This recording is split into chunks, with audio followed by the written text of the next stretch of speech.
Fronx നമ്മൾ ചെയ്തുകൊണ്ടിരിക്കുകയാണ്. വർക്കൊക്കെ ഓൾറെഡി സ്റ്റാർട്ട് ചെയ്തിട്ടുണ്ട്. അപ്പോൾ ഇതിൽ ചെയ്ത വർക്കൊക്കെ ഞാൻ പറഞ്ഞുതരാം. കണക്റ്റിംഗ് ടൈലാമ്പ് ചെയ്തിട്ടുണ്ട്. അതേപോലെ തന്നെ ഇതിൽ കമ്പനി സ്റ്റീരിയോ ഉള്ളതാണ്. അപ്പൊ അതിൽ ക്യാമറ നമ്മൾ ഇൻസ്റ്റാളേഷൻ ചെയ്തിട്ടുണ്ട്. ഒരു 7.5 സ്റ്റീരിയോ ഉള്ളത് കേട്ടോ. അപ്പൊ അതിൽ കമ്പനി ക്യാമറ വരുന്നില്ല. ആ ക്യാമറ നമ്മൾ അഡാപ്റ്റർ ഇട്ടിട്ട് ആഡ് ചെയ്ത് കൊടുത്തിട്ടുണ്ട്. സീറ്റ് കവേഴ്സ് ഉണ്ട്. സീറ്റൊക്കെ നമ്മൾ അഴിച്ചു വെച്ചേക്കാണ്. വിനിയൽ ഫ്ലോറിംഗ് നല്ല പതിപ്പിച്ച് നമ്മൾ ചെയ്തുകൊണ്ടിരിക്കുകയാണ്. ഒപ്പം അതേ ഫ്രണ്ട് ബമ്പർ അഴിച്ചിട്ടുണ്ട്. നമ്മൾ സെപ്പറേറ്റ് എപ്പോഴും കാണിക്കാറുള്ള ഒരു വൈറ്റും യെല്ലോവും വരുന്ന ഒരു ഫോഗ് ലാമ്പ് ചെയ്യാനായിട്ടാണ്. അപ്പൊ അതിന്റെ വയറിംഗ് സെക്ഷൻ കാര്യങ്ങളൊക്കെ നമ്മളിത് ചെയ്ത് കംപ്ലീറ്റ് ചെയ്തു. 2 റിലേ വരുന്നുണ്ട്. വൈറ്റിന് റിലേ, യെല്ലോക്ക് റിലേ. അതിന്റെ വയറിംഗ് സെക്ഷൻ ഒക്കെ പോയാട്ടില്ലേ, അടിപൊളി നീറ്റായിട്ട് നമ്മൾ ചെയ്തെടുത്തിട്ടുണ്ട്. വേറെ അലമ്പൊന്നുമില്ല. കണ്ടില്ലേ, സെപ്പറേറ്റ് ചെയ്ത വയറിംഗ് ആണ് ഇതൊക്കെ കാണുന്നത്. ഇതൊക്കെ നമ്മൾ സെപ്പറേറ്റ് ചെയ്താണ്. 2 ഫ്യൂസ് വെച്ചിട്ടുണ്ട്. ഓരോ റിലേക്ക് ഓരോ ഫ്യൂസ് വെച്ചിട്ടുണ്ട്.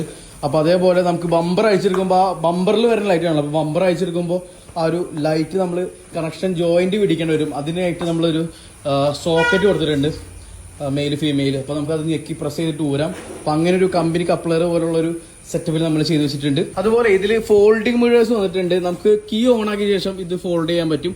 പക്ഷെ ഓട്ടോ ഫോൾഡിംഗ് ഉണ്ടായിരുന്നില്ല. അപ്പോൾ കീ ലോക്ക് ചെയ്യുമ്പോൾ അൺലോക്ക് ചെയ്യുമ്പോൾ നമുക്ക് ഫോൾഡും അൺഫോൾഡ് ആവാനുള്ള ഒരു സെറ്റപ്പിൽ ഈ യൂണിറ്റ് നമ്മൾ ചെയ്ത് കൊടുത്തിട്ടുണ്ട്. അപ്പൊ അതിന് വേറെ ഞാൻ സെപ്പറേറ്റ് വയർ വെച്ചിട്ടുള്ളത്. കമ്പനി വയറിംഗിൽ കൊടുത്തിട്ടില്ല. അതേപോലെ തന്നെ നമുക്ക് കംപ്ലൈൻസ് വരില്ല. കമ്പനി വയറിംഗിൽ കൊടുത്താലാണ് വാണിംഗ് കാര്യങ്ങളൊക്കെ വരിക. നമ്മൾ സെപ്പറേറ്റ് ആണ് കൊടുത്തിട്ടുള്ളത്. അതോടൊപ്പം ഇത് ചെയ്യാനായിട്ട് നമുക്ക് കപ്ലറാണ് വരുന്നത്. അതുകൊണ്ട് നമുക്ക് വയർ കട്ടിങ് വരുന്ന യാതൊരു തരത്തിലുള്ള ഒരു ഫ്രോൺസിന്റേതായിട്ടുള്ള ആ ഒരു യൂണിറ്റ് ആണ് കേട്ടോ. അല്ലാണ്ട് സെപ്പറേറ്റ് ഒരു വണ്ടിയുടെ നമുക്ക് ഇൻസ്റ്റാളേഷൻ ചെയ്യാൻ പറ്റില്ല. അതുപോലെ നമ്മളെ കണക്റ്റിംഗ് LED ചെയ്തിട്ടുണ്ട്. ഫ്രോൺസിന്റെ ആ ഒരു ഫാൻസി ടൈപ്പ് ആണ്, ആഫ്റ്റർ മാർക്കറ്റാണ് ചെയ്തിട്ടുള്ളത്. ഇതിന്റെ മാരുതിയുടെ ഒറിജിനലും വരുന്നുണ്ട്. ഇതിപ്പോ ഒരു ഫാൻസി ടൈപ്പ് ആയിട്ട് കൂട്ടിയാൽ മതി. പിന്നെ റിഫ്ലക്ടർ LED ചെയ്തിട്ടുണ്ട്. പാർക്ക് ജസ്റ്റ് ഇട്ട് കാണിക്കാം. പാർക്കിട്ടോ കണ്ട ആ ഒരു കണക്റ്റിംഗ് ടൈലാമ്പിന്റെ ഒരു ഭംഗി കണ്ടില്ലേ. അതോടൊപ്പം തന്നെ നമ്മളെ വെൽക്കം ലൈറ്റോട് കൂടിയുള്ള റിഫ്ലക്ടർ LED ചെയ്തിട്ടുണ്ട്. ഇതിൽ പാർക്കും ബ്രേക്കും ഇൻഡിക്കേറ്റർ വരണേ. ഇൻഡിക്കേറ്റർ അസാഡ് ഇട്ടിട്ടുള്ളത്. അസാഡ് ഇടുമ്പോഴുള്ള ഒരു ഭംഗിയാണ് നിങ്ങളിപ്പോൾ കണ്ടുകൊണ്ടിരിക്കണേ. ഫിറ്റ്മെന്റ് കഴിഞ്ഞിട്ട് ഇതിന്റെ ഫുൾ ഡീറ്റെയിൽ ഞാൻ പറഞ്ഞുതരാം.